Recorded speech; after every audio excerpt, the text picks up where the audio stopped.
I'm from social anthropology, and what I'm going to talk to today is informed a little bit by my work as a social anthropologist, but it's developed out of a project I've done with people from USA, people from IAD, and counseling studies, indeed at the School of Health and Social Science, and it's called the Third Space Project. I'm going to give you a little introduction about what the Third Space Project's all about, some of the thinking behind it. I'm going to encourage you to do a little bit of the Third Space Project. There'll be a little bit more information at the end about that. And of course, as we go along, any stories or any questions you might have, I'm here. Why third space, you may ask? By the way, third space, as I think I said on the initial slide, is kind of a concept. In fact, it's a concept drawn from post-colonial theory, if you're into post-colonial theory, which represents a space between cultures, a neither nor space, a hybrid space, if you will. You don't belong to one or you don't belong to the other. You may be both, but finally you defy categorization. That's where it comes from. But why the Third Space Project? Well, I mean, you've all had an experience of this. As it happens, students go abroad to do their studies. I did at some point. You might notice I'm not from around here. I'm Canadian. It's kind of embarrassing. See, students go abroad to do their studies. And what do they learn when they go abroad? Well, you should be learning the stuff you're supposed to learn, nursing studies stuff, I don't know, that kind of thing. You should be learning nursing studies stuff. But the other thing that hopefully you should be learning is you should be learning about other people in other places. Not just within the confines of your study, but beyond the confines of your study. And apparently learning about other people in other places is a good thing. It promotes what people like to call global citizenship. You can become a global citizen, not confined to your own culture or your own little place, but somebody who can travel between cultures and places comfortably and with accomplishment. It's good because you acquire what has been called intercultural competence. You are familiar and comfortable with other cultures. You can work between cultural differences. You can reflect on your own culture. Your view of the world is not circumscribed by stereotypes and preconceived ideas of what other people are like. You have intercultural competence. Fantastic. You're all acquiring this stuff, by the way, even by virtue of being here. I presume everybody here nobody here is from Edinburgh, eh? Just guessing. Anybody from Scotland? Excellent. 2. Anybody from Britain? All right. So most of us, all of us are new to Edinburgh. Most of us are new to Scotland. Most of us are new to Britain. We're acquiring intercultural competence. The question you ask me is, how do you acquire this intercultural competence? A lot of people talk about it, not you necessarily, but a lot of people are into intercultural competence, are interested in how it's acquired. And as I said, I'm a social anthropologist by training and by my job description. And social anthropologists, you don't have to worry about this, but I'm going to do it anyway because this is the anthropology bit. When they're asked, how do you best understand another crowd of people? What they think, what they feel, what they do. And they say the best way to understand another crowd of people is to spend time with them as they go about their life, as they normally would. A perspective called naturalism, if you're into it. So you don't take another crowd of people out of their normal life and subject them to experiments. You don't visit other people as you would visit animals in a zoo. You visit other people as you would visit animals in the wilderness. Only we're not animals. Well, we're kind of animals, we're people, but you know what I mean. The best way to understand other people is by getting as close as possible to how they really live their lives. The other word I threw up there is induction.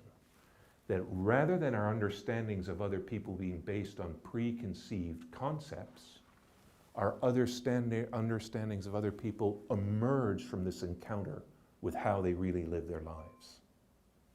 So that's kind of where I'm coming from. And this is just a rather grand way of pointing out a few simple and obvious truisms. That you learn about another place and other people by being open and welcoming towards the experience of difference. And this sounds really straightforward, but we're not usually open and welcoming towards experience of difference. If you're anything like me, the experience of difference makes us a little bit nervous.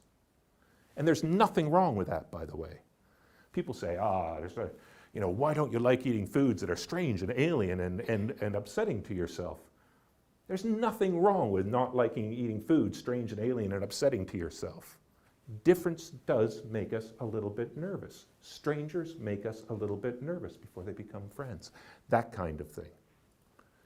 But nonetheless, we should make ourselves open to that experience of difference, even though it might scare us a little bit.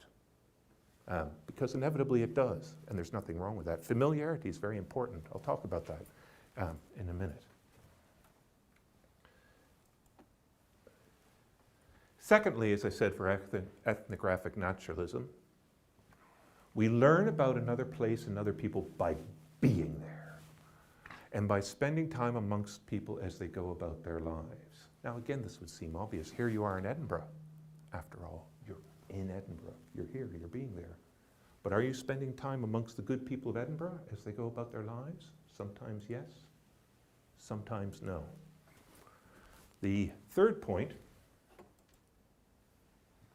is we should be inquisitive about what people do and their understandings of the way the world works. Let me take an example, and this is based on one of the cards. Say you go, this is based on a trip to Turkey, I don't know why. I only go to Turkey as a tourist, I don't know to do my research there. There's a lot of cats in Turkey. I love a cat. I don't know why, I just love cats.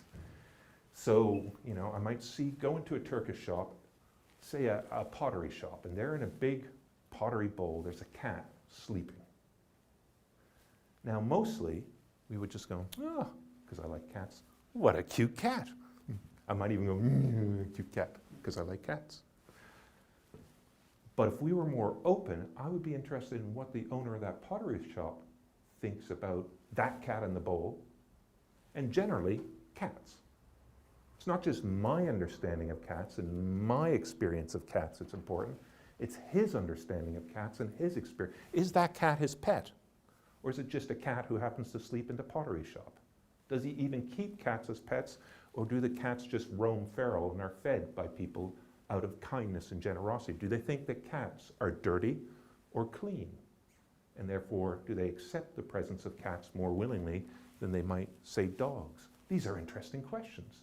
And you can only figure this stuff out by actually talking to the owner of the pottery shop and figuring out how he thinks about and feels his world.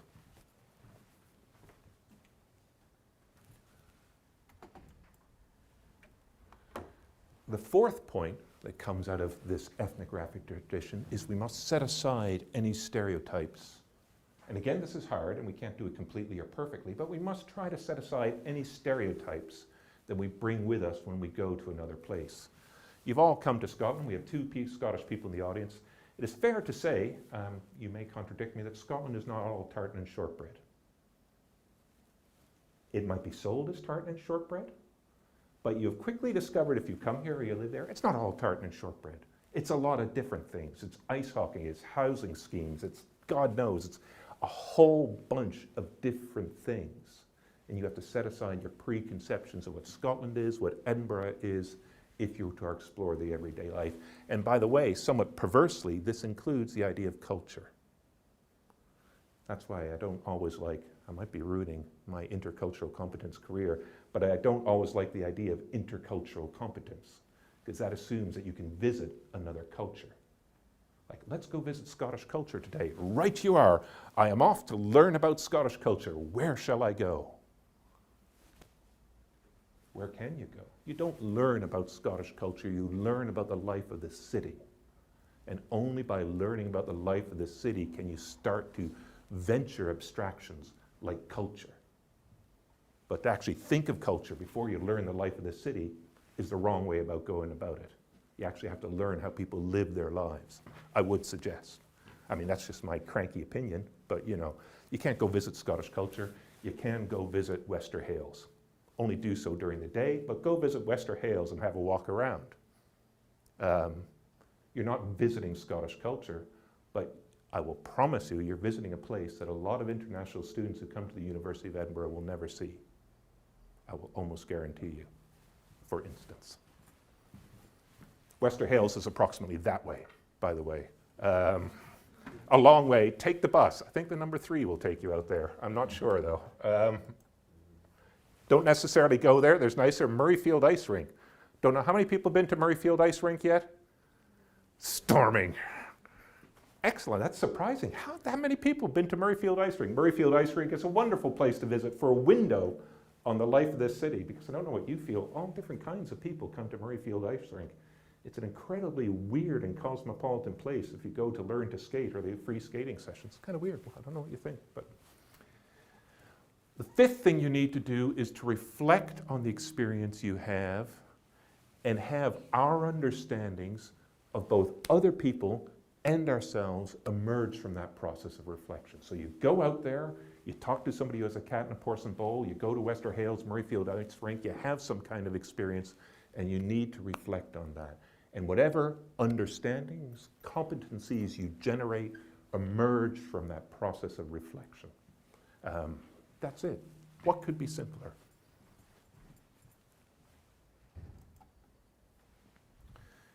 But let me just illustrate this by just telling a little story about me as a tourist, not as an anthropologist, me on tour. Myself and my wife, who's called Jane, went to Ladakh recently, a beautiful place in northwestern India, handy to Kashmir. I like a little bit of the hill walking, walking around, not mountains. Mountains are scary. Nothing with crampons or ropes, just hills, up and down, nice. Anyway, I was in Ladakh and we were with this walking group of mostly British people and Canadian. It was an organized tour, about 15 or 16 people in a walking group. And we walked during the day, and then we'd have tents pitched for us. It was all very nice. We'd have a cup of tea, we'd have something to eat, we'd swap a few stories, we'd get up the next day and the guide would point us in the appropriate direction. We'd carry on walking. That's what we did. That was our holiday. Not to everybody's taste, but I go that way. One evening we stopped at a pasture. Most of the campsites were in pasture land. And above the pasture was a small village, and as often in this part of Ladakh, above the small village was a Buddhist monastery. Now, most of these Buddhist monasteries, a tiny, wee, run-down Buddhist monastery. Now, most of these Buddhist monasteries are open to, and indeed, encourage tourists. For a donation, which is really an entry fee. It's a set donation price, so it kind of works like an entry fee.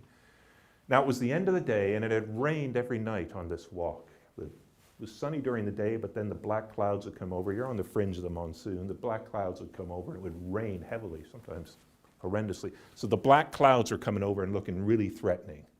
It was looking kind of gray and twilighty.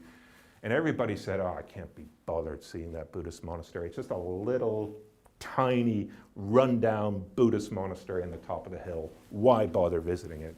But my wife Jane, who's more adventurous, I would say, though I'm the anthropologist, said, no, let's go. I said, no, I can't be bothered, freaking Buddhist monastery. I can't be bothered walking all the way up to the town and then further up. And this is wheezy too, this is high altitude.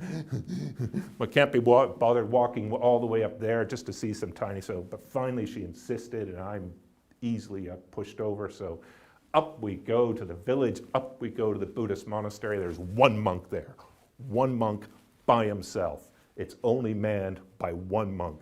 He speaks a little English. He shows us around the paintings, which are quite nice, and the such like, and then he asks us for the donation. We have no money. He's like, oh man, we have no money. We're really sorry. And he looks a bit sad. Say, I'll tell you what, we'll go back down to the campsite, get our money, and we'll come back up. It'll be great. You wait there. And he goes, okay, I'll wait there. So we go back down. It was just closing too, the monastery. Back down, and we come up, and really wheezy this time, and we look for him, and we find him in his quarters, because the monastery is closed. And there's two guys in his quarters who are trying to fix a TV, because he's all by himself in this monastery, and he's desperate for a TV. And so there's two local guys trying to fix his TV. And they're not having much success, by the way.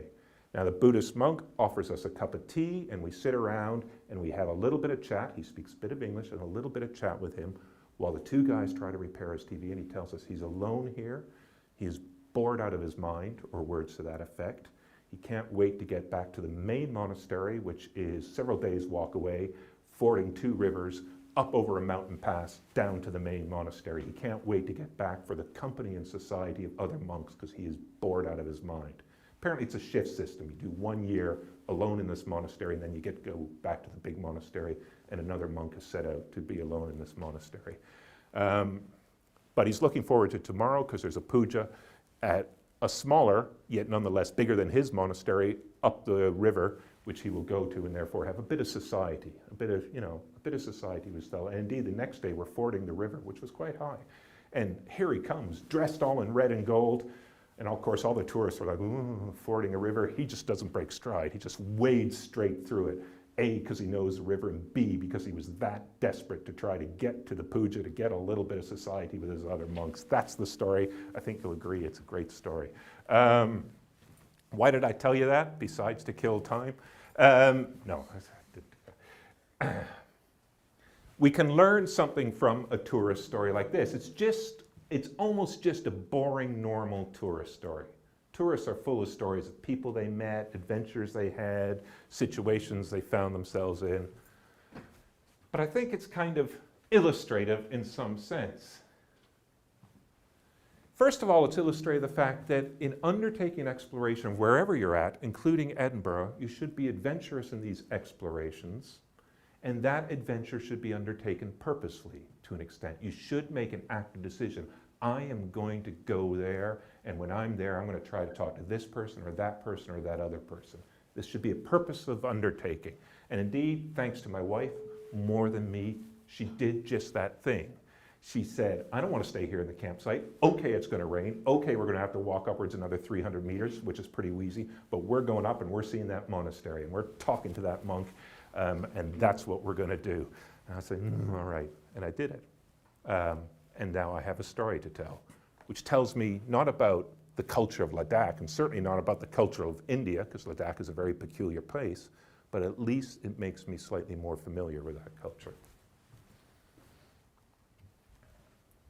The second point is to go beyond the limits of the familiar and the routines of the tourist and the visiting student. You could say, just to take this story as an illustration, that we were slotted into a nice routine by now. We were a nice group of tourists from Canada and Great Britain. We all spoke English. We would walk more or less together in an extended, straggly line. We would stop and eat together. We'd have a cup of teas. We'd be in our tent. It was a lovely routine, and I like that about hill walking, the routine of it. But in this instance, we stepped slightly beyond that routine. And what you'll find if you visit another country, or even if your own country, as a tourist or as a student, that may be strange to you, but quickly you develop a routine. There might be the international student routine. You know other international students. You go to international student places. You have international student places to live. There's a nice, tidy little network that you live within. Or if you go as a tourist, as I was, there's a nice, tidy little network of fellow tourists, of tourist facilities, of tourist hotels, of tourist restaurants. And even though you're exploring another country, you explore that other country within the comfort of a familiar network of support for tourists and a familiar network of routines. And indeed, we do this in our everyday lives.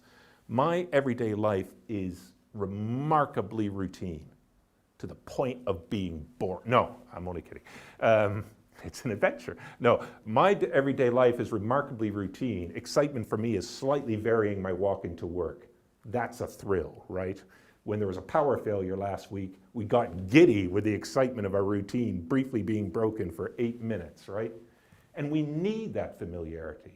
It's like being frightened of going beyond that familiarity. There's nothing wrong with comfort and familiarity. One of the great things about visiting another place is making yourself familiar and comfortable with that. When I visit a new country, I often go to the same restaurant 2 or 3 times because it's comforting. But occasionally, you have to step beyond that. You have to leave the tents and the tourists behind in the valley and go up to the wee, strange little monastery with its lonely monk, for instance. The third point, quite obviously, is be friendly and open to people and speak to them when you can. There will be language differences, perhaps, but try to overcome these. Learn a bit of the local language. or maybe the locals know a little bit of English or whatever language you prefer, but at least that will be helpful. So be open to speaking and exchanging thoughts and views with people. Be aware of local codes of politeness as much as possible. And finally, show consideration and kindness in your conduct with people. This would all seem self-evident pieces of advice. By the way, the weird thing, and this is another strange thing for cultural anthropologists, a lot of people say, yeah, if you're culturally smart, but politeness is culturally specific. What's rude in one culture may not be rude in another culture, and I'd say, I agree. But on the other hand, at a more general level, being a jerk is being a jerk. And being polite is being polite. If you are friendly and open to people, if you return reciprocal gestures of kindness with small reciprocal gestures of kindness, if you are not rude and denigrating towards their beliefs or their views of the world or the things they hold dear and important, if you don't inquire intrusively into their realms of their private life, stuff about family and the such like, if you don't talk ignorantly about questions of religion or politics that may be important to local people, all that kind of stands up no matter where you are. And local people, wherever you are, usually give you a break with the small stuff. Okay, you eat with the wrong hand. Okay, you put your feet in the wrong place. That will irritate people, but they know you're an idiot, and they expect you to make mistakes. So long as you're open and thoughtful and attentive to local codes of politeness and show yourself to be, you get on with people. And people will be more than happy to talk to you, as indeed the monk was. Hopefully, at least we weren't jerks. We came back with the money. We accepted his invitation for tea, a small act of kindness, and so on. So with that preamble, we can return to the question of why third space. And I would say this: the purpose of third space is to enrich the quality of your students' experience of other places and other peoples during the time you spend studying abroad. And we do so by encouraging people to become explorers of their everyday who purposefully undertake and reflect upon little adventures beyond the routine, that of the routine and the familiar. That's all we're asking. That's all we're recommending you do. And it's kind of fun, but it's actually surprisingly difficult. Speaking as an anthropologist, it's kind of weird that I don't like talking to strangers. But I don't. I'm being straight up honest with you. I don't like talking to strangers, right? I have to nerve myself. That cat in the pottery bowl? I'd love to ask a Turkish shop owner what he thinks and feels about cats. Because this was a well-fed, happy cat too, can I say, digress. But I didn't. He obviously said he was a tourist shop, right? He spoke sufficient English to engage in conversation about cats, but I didn't bother. Because I don't like talking to strangers about weird stuff. So I just looked at his stuff, didn't buy anything in that case, and left without ever saying, hey, your cat's really cute, does it have a name? Never said that, kind of weird. You have to nerve yourself to do that if you're like me.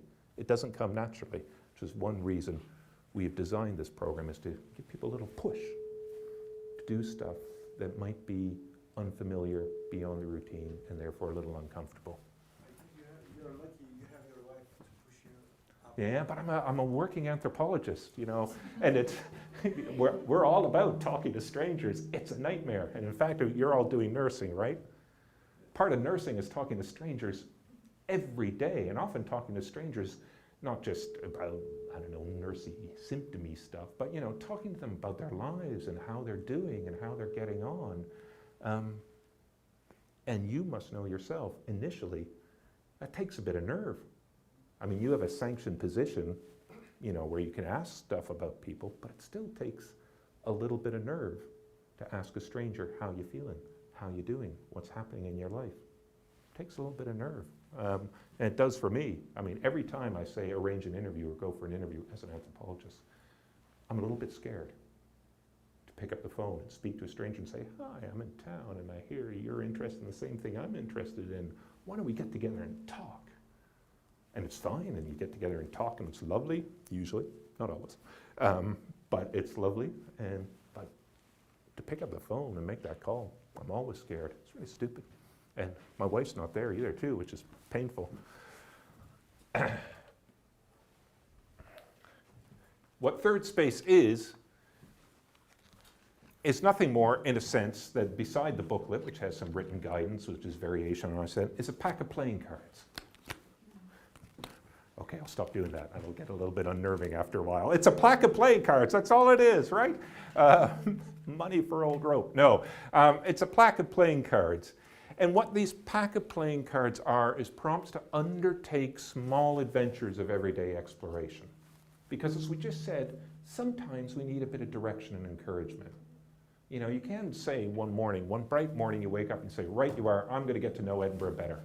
This is me, I'm off to get to know Edinburgh better, watch me work. Here I go, I'm getting to know Edinburgh better. That's such an ambiguous project. You know, where do you start? What do you do?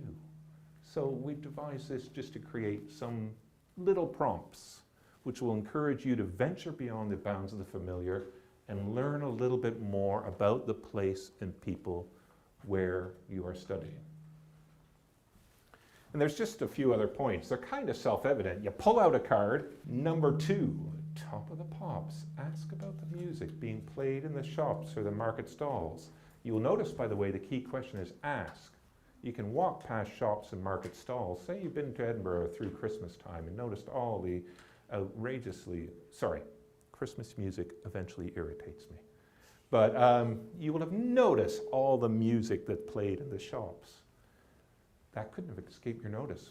But how many people would stop and ask somebody, what is that tune? And what do you think about hearing Merry Christmas, everybody, for the 950th time? Does it make you crazy? And the person who works in the shop will say, yes, it makes me crazy. I hate that song.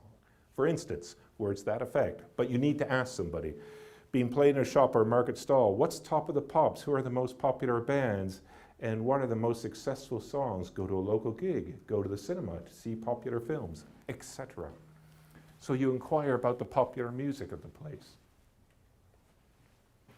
The second thing, just to say, if you pull out a card and it doesn't work, pull out another one. It's that simple. It's not prescriptive. Some of these cards will not work in all situations. Some of them you just won't fancy doing. They won't fit your mood. Doesn't matter. Choose another one.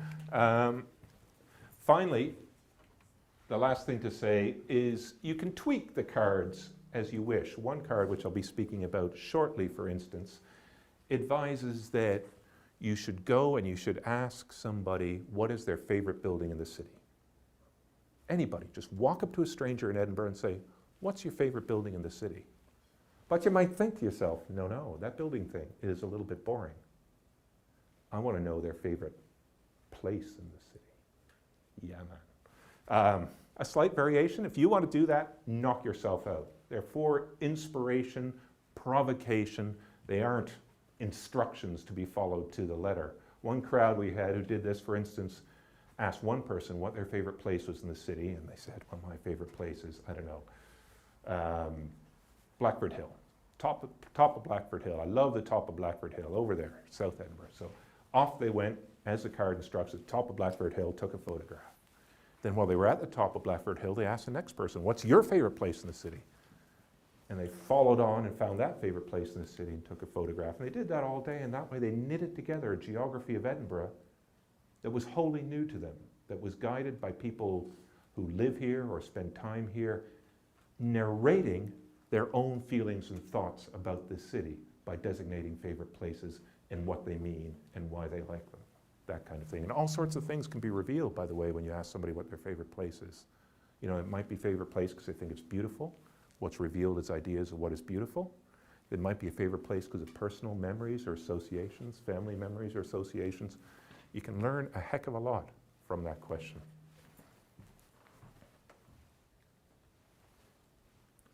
That's fish and chips. I love fish and chips, by the way. Cats and fish and chips. Two things I love. I've told this story many times. When I first came to Britain, I came from Canada. I'd spent some time in Newfoundland, Canada, and we have fish and chips in Canada. We like fish and chips. But perhaps curiously to the British person, they do not serve you fish and chips in a greasy paper packet and tell you to go eat them in the street. The Canadian serves you fish and chips on a plate with a fork and knife and gives you a chair and a table with which to eat them off. Peculiarly civilized, I think you'll agree. So I show up in Britain, Harlow, Essex. Harlow, old town, but still not that glamorous. If anybody's from Harlow, Essex, I apologize, but not that great. That's going to be filmed too. I'm a bit worried about that. What if Harlowites are disturbed? Harlow Newtown is a right dump. Anyway, I went to the chippy and I said, right, I'll have fish and chips. First of all, they don't cook it fresh, it's on the warming. And then they hand me this greasy paper packet and I leave. They say, right you are, out you go. And here I am on the high street of Harlow with a greasy paper packet of chips, fish and chips, and one small wooden fork. And I just didn't know what to do. Seriously, I mean, what was I supposed to do? Go, in public, I finally snuck around a street corner so nobody could see me and tried to eat it as delicately as humanly possible, because I had no way of handling this situation because I was unfamiliar with it. Anyway, I just want to tell that story as another pointless story of a cultural meeting. This is one such card. Local food. Try a local food, ideally from a street vendor. Describe it. Is it representative of the local cuisine, connected with a country's history or resources? Ask for the recipe and cook it for a friend. Is there anything else about the ingredients or cooking techniques? Now modify the recipe, adding a twist, et cetera, et cetera. Believe it or not, we had a crowd who did this with a deep-fried Mars bar. Not only did they eat a deep-fried Mars bar, I know it's a cultural cliche, but you know, bless them. Not only did they eat a deep-fried Mars bar, but they asked for the recipe for the deep-fried Mars bar and they made their own. In a day, it was quite fantastic. Really stupid on one level, but wonderful on another level. And again, gives you an enhanced understanding of the city slightly beyond that with which you are familiar. Here's another example. For those who enjoy Murrayfield Ice Rink, who's that? It's the Edinburgh Capitals, the useless national British, the fantastic national British ice hockey team. You can, if you're in another place, decide to adopt a team from that place. Decide that you are going to support this team with full of heart and enthusiasm. Commit to supporting the Hibs, for instance. Why you would is up to you, but commit to supporting the Hibs. Go to a Hibs game with security. No, go to a Hibs game. Talk to Hibs fans. Watch the Hibs on TV. Make a point of reading the sporting news. Do all this stuff.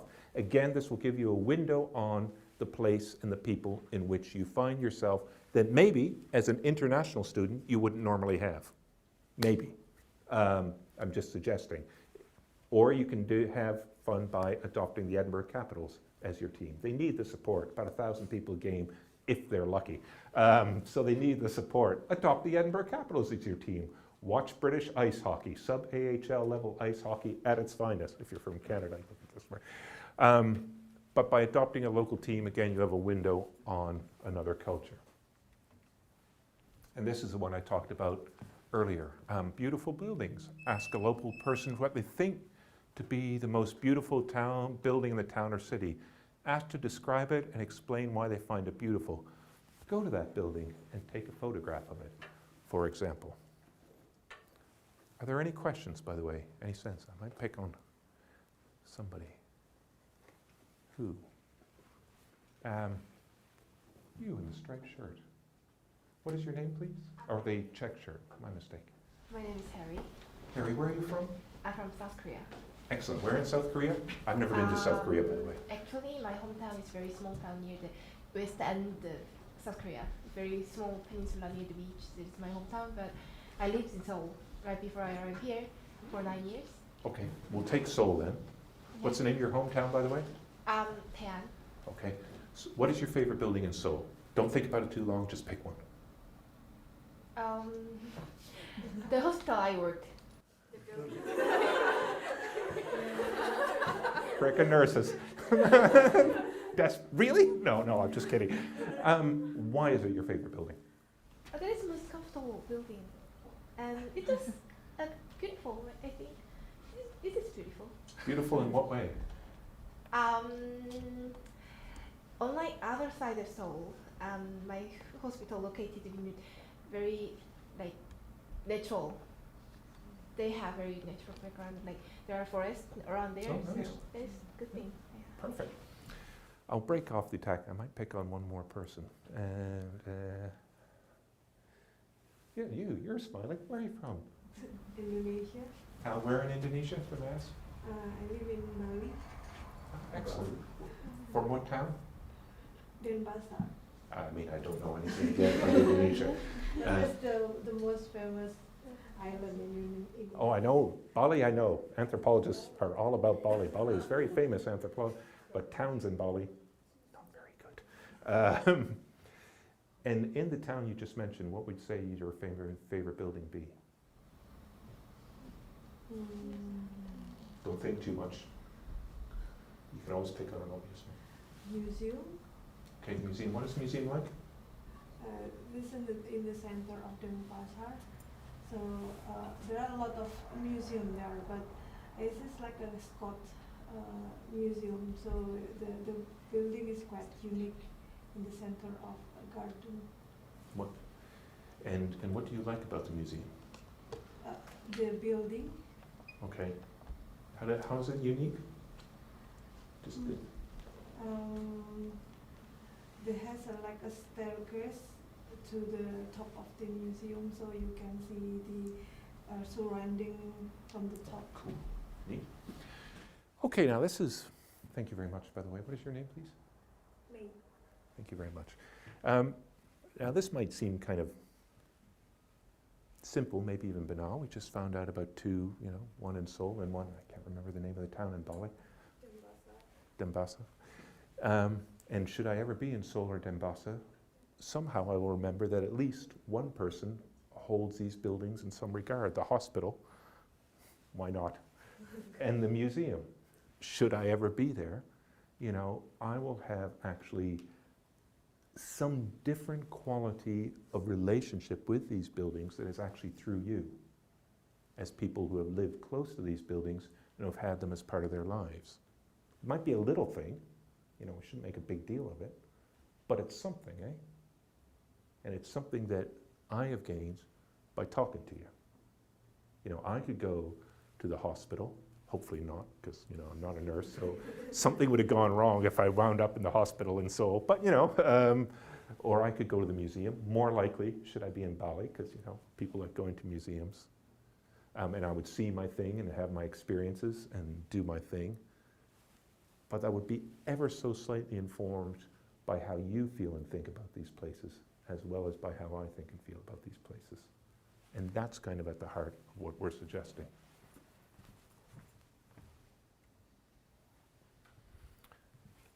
Just the final point, and then I'll take any questions you might ask.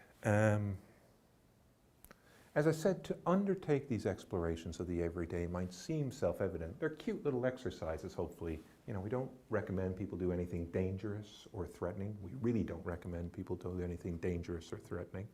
They're cute, fun little exercises. But still, these explorations of the everyday, inspired as they are by the ethnographic tradition, at least for me, are a little bit different and a little bit tricky. And they do require that you do two things that actually take some energy. They're not as straightforward as you think. And the first one, I don't know much about mindfulness. You might know more, actually, given where you're coming from. But the first one is that if you're going to go out and, for instance, learn about buildings in Bali, you have to be very present. You have to be aware of and focus what's going on around you, what people are saying, how people are responding to you, how they're responding to each other. And usually, you could argue, we are not particularly present. I walk from southwest Edinburgh every day into work, quite early this day because I'm behind on everything. And usually, because I'm walking like this, I'm just getting into work, unless somebody tries to hit me with a car or a pigeon steps in my way, I'm oblivious to my surroundings. I don't think about what's going on because I'm looking ahead. I'm thinking about getting into work and getting my work started for the day. I'm always looking ahead. If you go into a shop, you aren't thinking about, how are the goods arranged upon the shelves? How do people exchange money in this culture? You don't think about any of that. You're thinking about getting your Mars bar, paying your money, and getting out because you want to eat a Mars bar. You're looking ahead.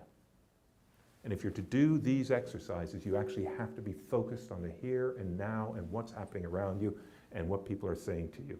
And that is surprisingly difficult. The interesting thing about that, by the way, is if you do that, you can even take the most familiar things and make them a little bit weird. You know, you can do this even if you're from Edinburgh to your own city, because by paying attention, which we normally don't, by stepping beyond your routines, that city can be a bit weird.